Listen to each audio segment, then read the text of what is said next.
Hindi lang location ang magpapalago ng inyong tindahan, kundi ito ring 4 na tips na ito ay makakatulong din upang palaguin din ng mabilis ang inyong tindahan. Ano nga ba ang pinakauna sa 4 na tips na ito? So pinakauna, kapag nagsisimula ka pa lang or magsisimula ka pa lang, dapat hands-on ka.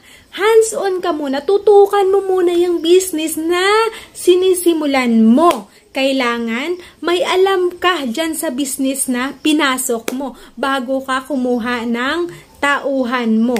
So, yun ang pinakauna at wag na wag mo talagang ipagkakatiwala lang kung sino-sino kapag nag-start ka pa lang sa business. Wag na wag nyo talaga ipagkakatiwala sa kung sino-sino lang ang iyong sinisimulang business dahil marami talaga ang nalulugi sa ganong style, no? So, nakikita ko kasi na yung karamihan sa atin ay may mga trabaho, no? So, pinagkakatiwala lang sa kung sino-sino. Mabuti kung meron ka dyang mga CCTV, merong mata yung tindahan mo. Paano kung wala? Tapos, pinagkakatiwala mo lang sa hindi, kahit na kapatid mo, ay hindi mo na ngayon mapagkakatiwalaan sa panahon na ito. So, kailangan manging wais ka dahil may puhunan yung business mo. Tsaka ka na kumuha ng pagkakatiwalaan mo kapag nalaman mo na or alam mo na yung pasikot-sikot dyan sa tindahan mo. At least may idea ka.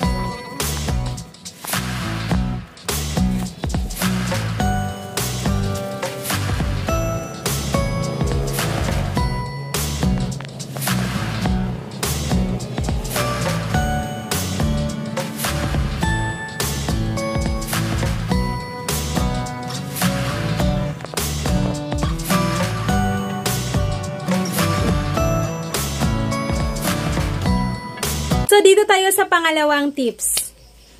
I-ruling, munang i-ruling yang tindahan or yung kita mo sa araw-araw. No, nako, marami sa mga nagtindahan na mali yung hawak nila ng pera. So, ang imbes na i-ruling nila, no, save nila, no, iniipon nila. So, hindi yan mabilis lumago kapag iniipon mo yan, no? Kasi kakasimula mo pa lang naman tsaka ka na mag-ipon.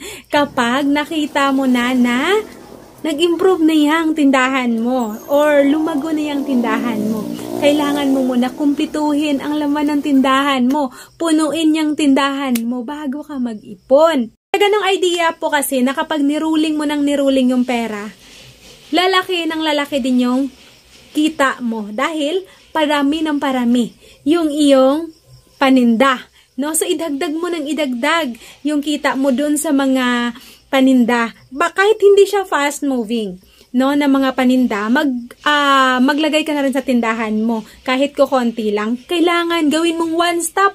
Kung pwede one stop yung tindahan mo, gawin mo. Para nang sa ganun, makakahakot ka rin yan ng maraming customer. Kapag yung customer ay wala nang hahanapin pa, nasa tindahan mo na lahat. So, dyan na siya kapag gusto niyang mamili, dyan na lang siya sa tindahan mo.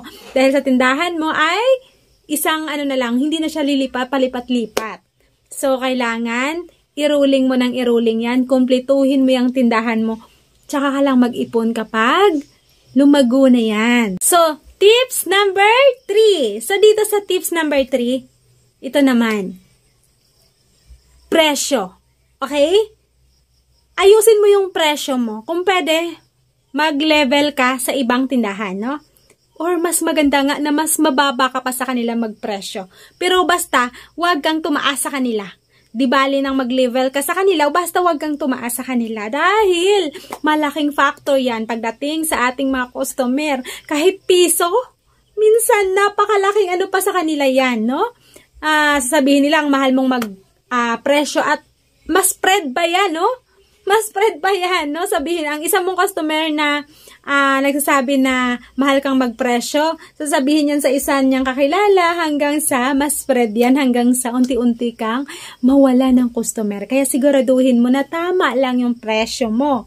So, ganun ang kailangan sa isang tindahan, no? Lalong-lalo na kapag ang dami mong kakumpetensya. Kailangan mag-level ka lang sa mga kakumpetensya mo or mas mababa ka pa sa kanila ng konti. Nang sa ganun, hakot din niya ng suki. Mga customer pupunta sa iyo kapag maliban sa kompleto na yung iyong tindahan, ay mababa pa yung presyo mo or magkasing tulad lang kayo ng presyo. Importante wala silang masabi sa tindahan mo. So, ganun dapat.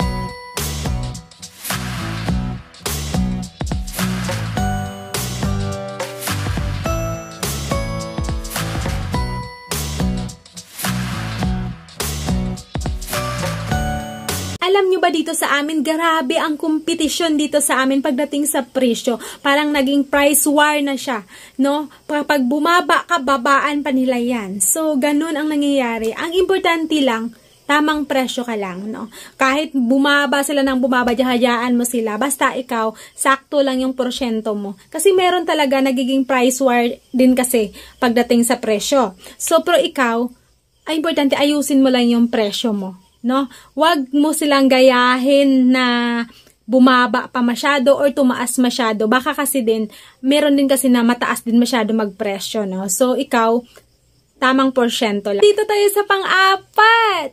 So, lahat tayo gustong lumago, di ba? Yung ating tindahan at ang ating pinag-usapan dito ay ang paglago ng tindahan, ang mabilis na paglago ng tindahan. So, itong pang-apat na to, utang. No, huwag kang magpautang. No, lalo-lalo kakasimula mo pa lang. Hindi yan iikot ang pera. Paano maruling? Kapag pinatulo mo yan sa mangungutang na, naku, buwan, taon magbayad, or baka hindi ka nabayaran, no? So, hindi mo na yan muna gagawin. Kapag nag-start ka, kasi kami nga, kahit nga matagal na kami nagtitindahan, no?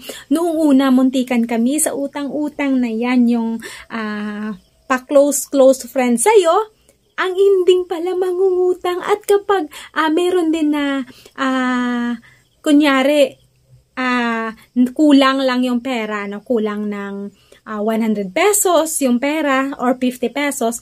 So, pagbalik niyan, babayaran niya yung 50 pesos halimbawa.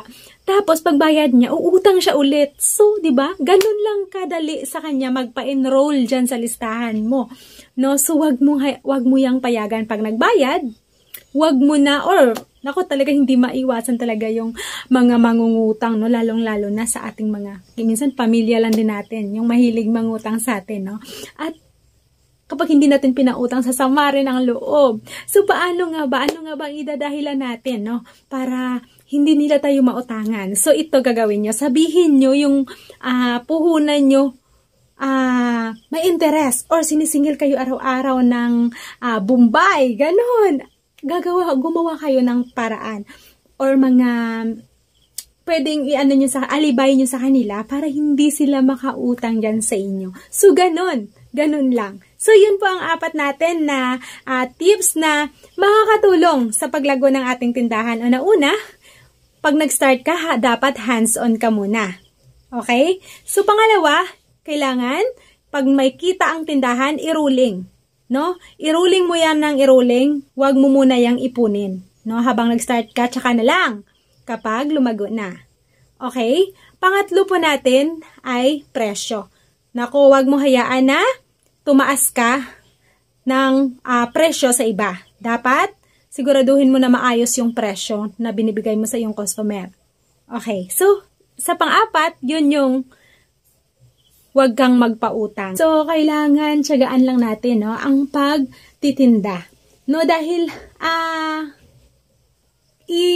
i-example ko yung aming buhay sa pagtitindahan, no? Salagang nakuha namin kung anong gusto naming kunin, nabili namin kung anong gusto naming bilhin, at gumaan yung aming pamumuhay dahil lang sa tindahan. Kaya walang imposible. Kailangan mo lang magtiyaga, magsipag, at syempre, magdasal ka rin, no? Dahil ang daming mga tawag dito, yung parang sagabal sa paglago ng business. Kaya kailangan mo rin magdasal at magtiwala. Kasamahan mo yan ng sipag at tiyaga.